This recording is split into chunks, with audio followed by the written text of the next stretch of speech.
What's up guys, Saf here on Super Saf TV, and it's here. The brand new Xbox Series X. This is the retail version, so this is pretty much exactly what you'll be getting on the 10th of November if you've pre-ordered early. I know there's been some pre-release sort of prototype units flying about on YouTube, but this is one of the first for the retail version. A thumbs up for your boy would be appreciated. Let's go ahead and get this unboxed, and I've also got my current Xbox One X, so we can do a bit of a comparison too. So on the front of the box, we've got the Xbox logo, Series X, 4K, 120 frames a second, 1 terabyte SSD. Power your dreams, a few bits of info around here, including Game Pass. You can pause this is in 4K, and read all the little details. The sides are a little bit more difficult to show in the top-down camera, but you've got this on the left-hand side. And on the right-hand side, we have a bunch of other info. Once again, you can pause and have a read of this. Let's go ahead and get this unboxed. Now, this knife is a little bit overkill, but should do the job. All right, now let's lift this open. Nice. Power your dreams, and here it is. So let's take this out. We'll put that to the side for a second while we see what else we get inside the box. Little getting started guide here, and we have a compartment which is going to have the other bits that are included.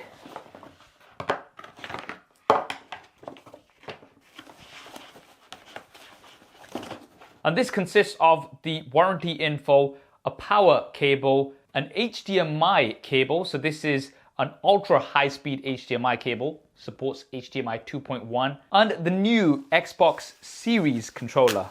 I think that's what you call it, the Series, because this is for the Series S as well as the Series X, and it's also backwards compatible. And you also get 2 AA batteries to get started straight away. Now, we'll be taking a closer look at the controller and comparing it to the previous gen controller in a little bit, but let's get to the Xbox Series X. Now, it's in this black packaging to keep it all safe. And here it is, guys.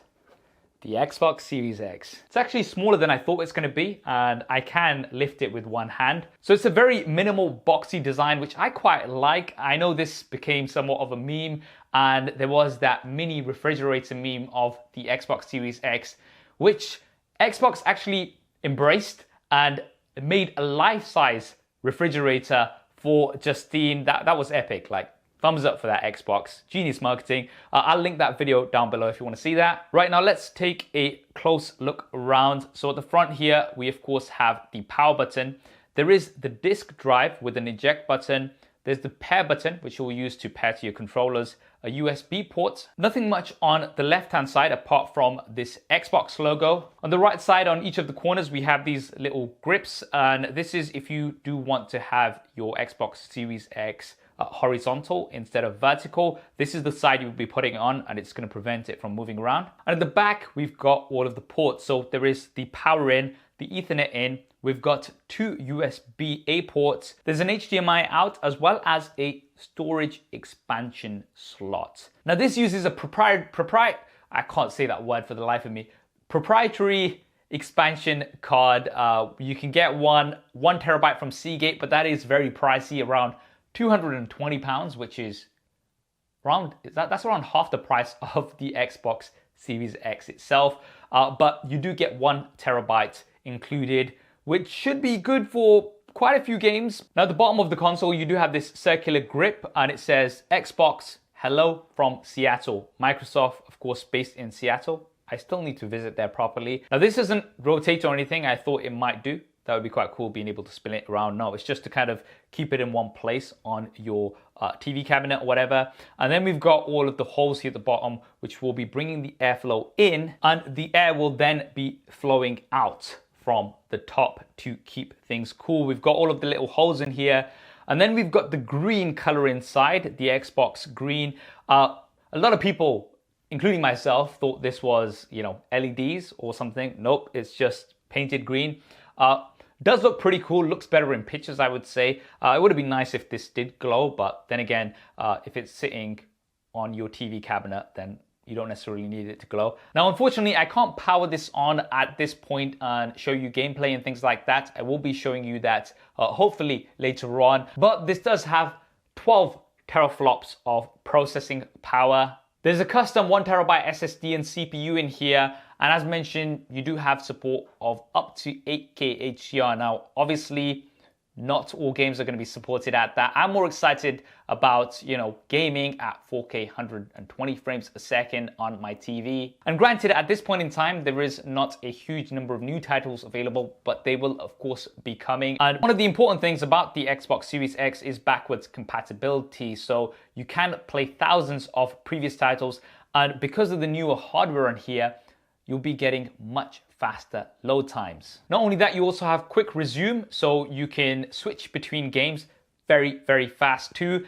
And let's go ahead and do a bit of a hardware comparison of this versus the Xbox One X. So as you can see in comparison, although the Series X is almost the same height roughly to the One X, it is of course a lot wider, but because of its square footprint, it's not as long. And let's also take a look at the controller. Now you'll see straight away that it looks very, very similar and the changes are quite subtle. Not necessarily a bad thing. I am a big fan of Xbox controllers. I think they're very comfortable. So all of the changes do seem to be quite subtle and welcomed.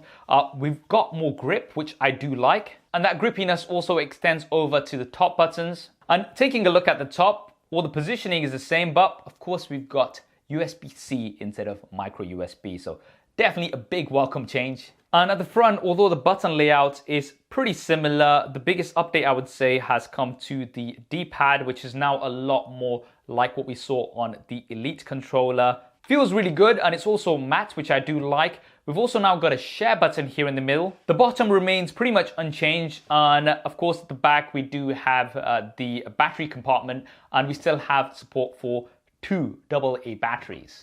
And there we have it, guys. That is the Xbox Series X retail unboxing. Hopefully this gives you a good idea of what you're going to be getting when this is officially released on the 10th of November.